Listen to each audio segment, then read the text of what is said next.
The Young and the Restless Spoilers. The confrontation at Ian Ward's motel the night was thick with tension as Nick Newman stormed into the rundown motel on the outskirts of Genoa City. Every nerve in his body was on edge, his gut telling him he was close, too close, to Sharon and the answers he desperately needed. The dim hallway reeked of mildew and regret, but Nick's focus was razor-sharp as he approached Ian Ward's room. Inside, Ian Ward lounged casually, his demeanor unnervingly calm. His charm had always been his weapon, but tonight, it was his shield. He didn't expect Nick to arrive, but he had prepared for any scenario. Still, even Ian couldn't predict how far Nick was willing to go to uncover the truth. Jordan in the shadows. Jordan crouched silently behind the bathroom door, her breath barely audible. She had slipped into Ian's room earlier, desperate for refuge after Sharon's escape and Claire's near capture. Now, she was trapped, listening as Nick's voice echoed through the room. "Where's Sharon, Ian?"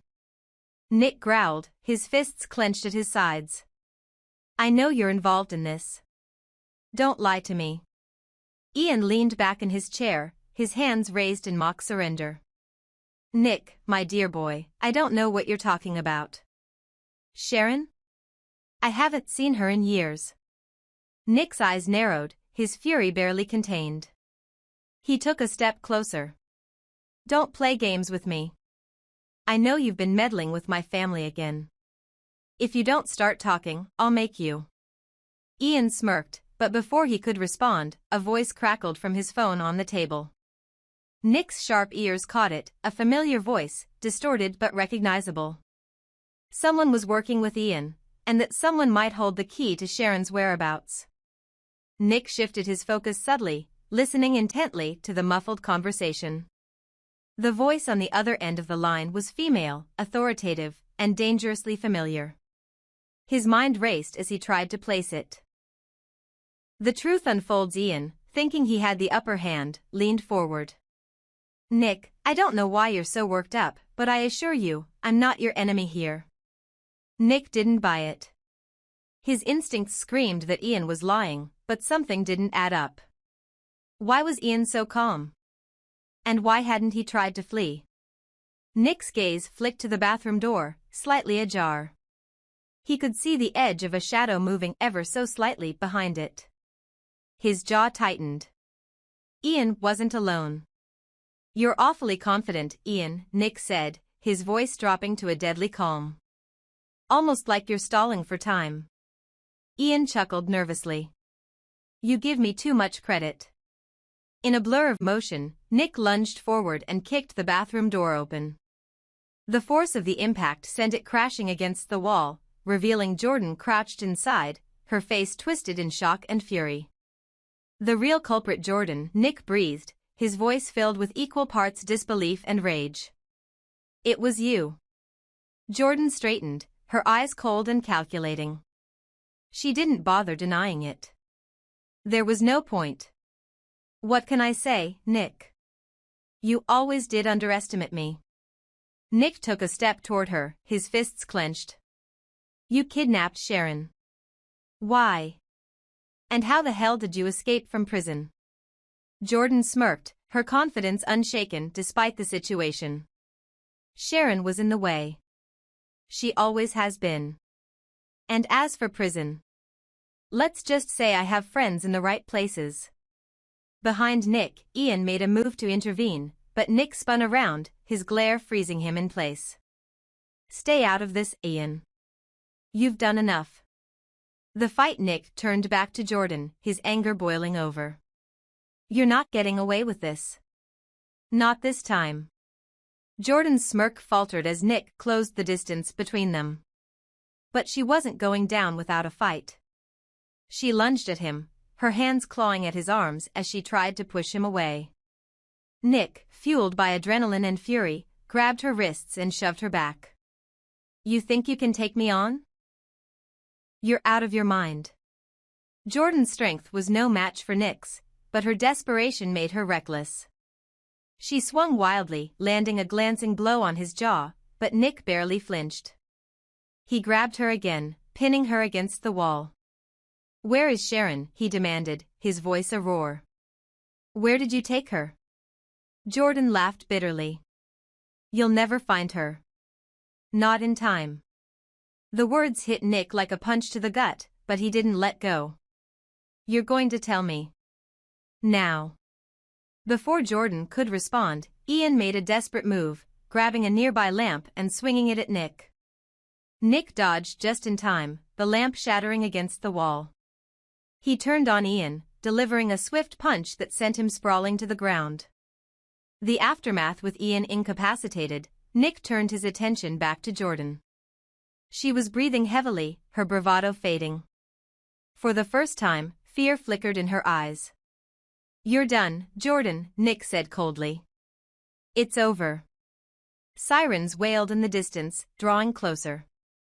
Nick had called the police before storming the motel, and they were finally arriving. He stepped back as officers burst into the room, guns drawn. She's all yours, Nick said, gesturing to Jordan. And take him too, he added, pointing to Ian, who was groaning on the floor. As the police cuffed Jordan and Ian, Nick allowed himself a moment to breathe. He wasn't done yet, he still had to find Sharon, but at least now, he had some answers. And he wasn't stopping until Sharon was safe. The bigger picture as Nick left the motel, his mind raced. Jordan had been caught, but her cryptic words still haunted him. What did she mean by not in time? Was Sharon still in danger? And who was the voice on the phone, the ally working behind the scenes? One thing was certain, this wasn't over. The battle for Sharon's safety, and the truth, was just beginning. To be continued. This scene is packed with tension, action, and revelations, setting the stage for more dramatic twists and turns as Nick continues his relentless quest to save Sharon and uncover the deeper conspiracy at play. Ian Ward's calculated move. Ian Ward leaned casually against the wall of the motel room, his sharp eyes watching the chaos unfold between Nick Newman and Jordan. His face betrayed no emotion, but his mind was working overtime. He wasn't going to risk getting involved, not directly. Let Nick exhaust himself with Jordan. Let the situation spiral out of control. He had no intention of being labeled as her accomplice. Not yet. As Nick slammed Jordan against the wall, demanding answers, Ian smirked to himself. Everything was going exactly as he had planned. The more Nick focused on Jordan, the less attention was on him. And that was how Ian preferred it. Jordan's ace in the hole. Jordan, pinned against the wall and struggling against Nick's strength, suddenly stopped resisting. Her eyes locked onto his, and a slow, sinister smile spread across her face. You think you've won, don't you, she said, her voice low and venomous. Nick's grip tightened. This ends now, Jordan. Tell me where Sharon is. But Jordan's smile only widened. It doesn't end. Not for me.